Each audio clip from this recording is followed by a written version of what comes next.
name's dolltr, and I am an electronic music performer and producer. When I'm not doing my artist stuff, I'm also working a lot in music technology, so I work a lot with other artists, other professionals, but I also am a music educator. So I'm here today at 343 Labs in New York City, really excited to be here, and I'm going to do a quick breakdown of my live performance setup, as well as take a look into Skylark, which is a live performance that I just did. Skylark, I don't know if you can find these things. So Skylark is originally a tune that was written by Johnny Mercer and Hoagy Carmichael, and people often associate it with the idea of being a jazz standard. So that's how I initially found out about the tune as well. I first learned it on piano and the jazz idiom, and eventually when I started doing electronic music, I didn't want to completely eschew whatever I had learned in other genres. So this version of Skylark was a little bit of my own way of marrying my different music backgrounds.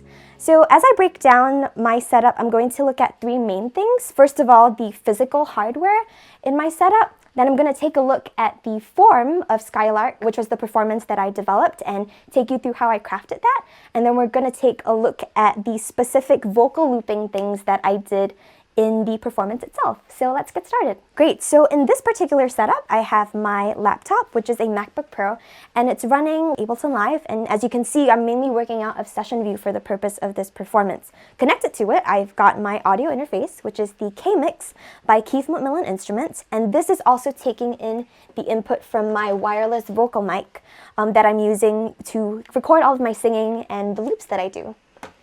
As for controllers, I have two main controllers in this particular setup. Sometimes I have a mix of different controllers that I have in my arsenal, but for today, I have Push 2 by Ableton, and I also have Q Neo, which is also by Keith Macmillan Instruments. And mainly Push, because it integrates so well with Live, I'm using that to do a lot of Live-related things like launching scenes, controlling clips, putting out effects from Live, doing the looping itself. And Q Neo, because it's highly customizable, I'm using that to add an additional layer of some live performance things I can do, like triggering one-shots, doing some additional vocal processing, adding some noise when necessary. So together, these two marry and create a really cohesive system for me. So on the topic of stopping and launching clips, one thing that I want to talk about a little bit is the form of Skylark and how I thought about it. So overall, the performance is in two separate parts. There's the slower section, which has me doing a full chorus and I'm singing over it.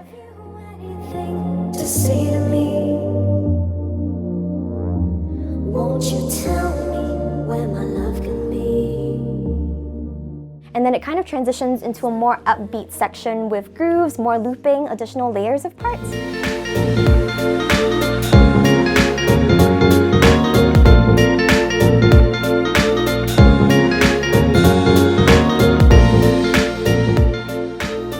In the first part of the performance, as a performer, it's my focus to be able to set the tone and to ease the audience into my performance and make sure that they like what they're seeing. So to allow me to focus my attention on that, I'm using something called follow actions in Live, which basically allows me to create a chain of clips in Live and Session View that will automatically trigger depending on how I set things up. And in this case, I have them in a specific order, but really you could even do them randomly or choose the chains that trigger to be in whatever order you want.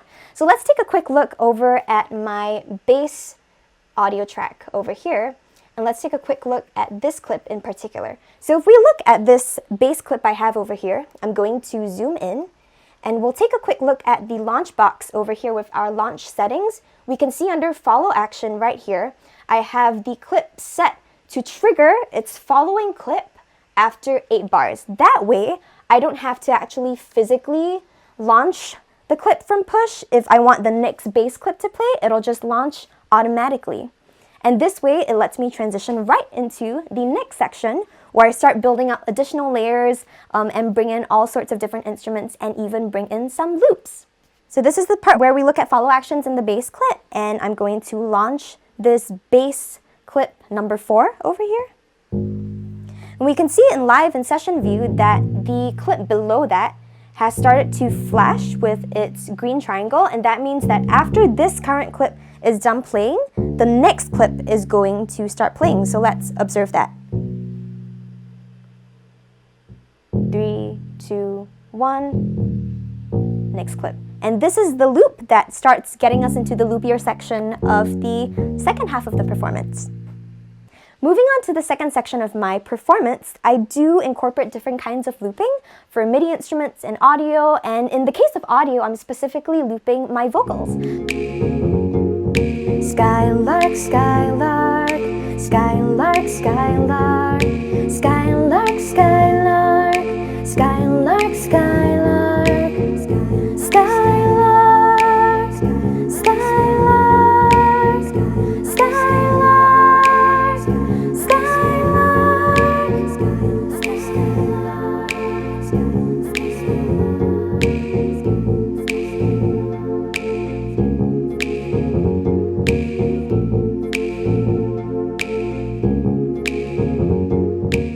So let's take a quick look at how I've set that up in this case. So if I were to scroll over to my vocal tracks, I have 4 purple vocal tracks here labeled Vocals 1, 2, 3, and 4. And these are my 4 audio tracks that are going to be my dedicated looping tracks for my vocals.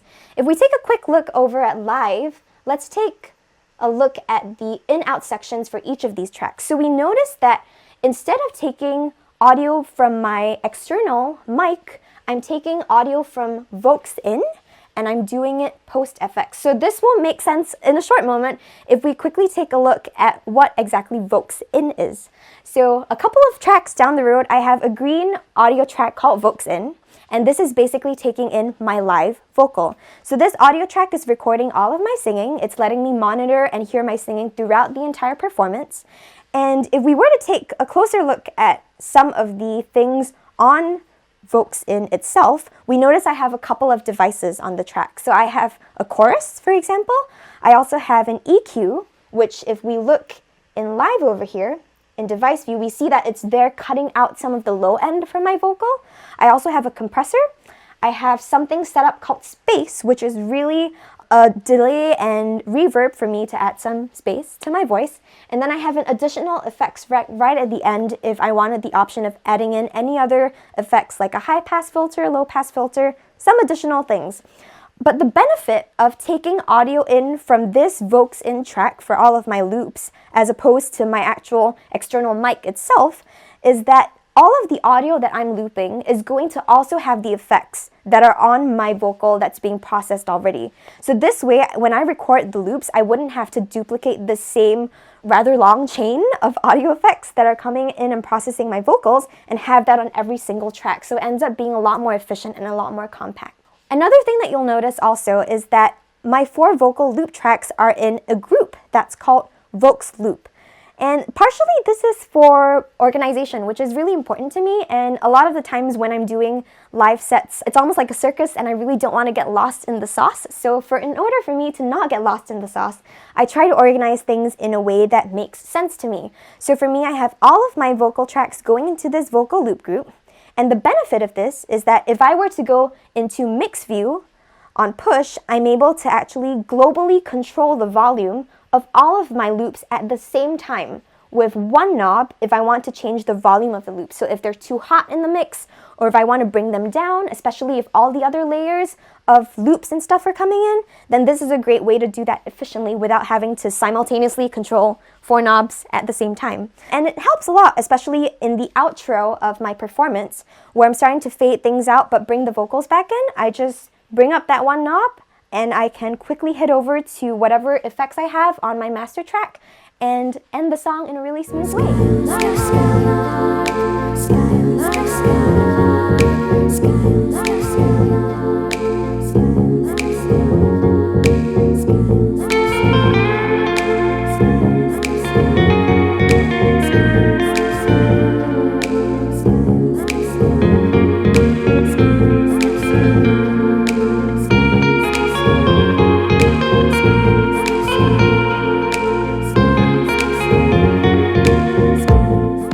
So that was a quick overview of my entire live setup. I hope that was helpful for you, and I hope it gave you a little bit more insight into what goes into setting up a live performance, as well as my own live performance philosophy when it comes to playing music with live electronics.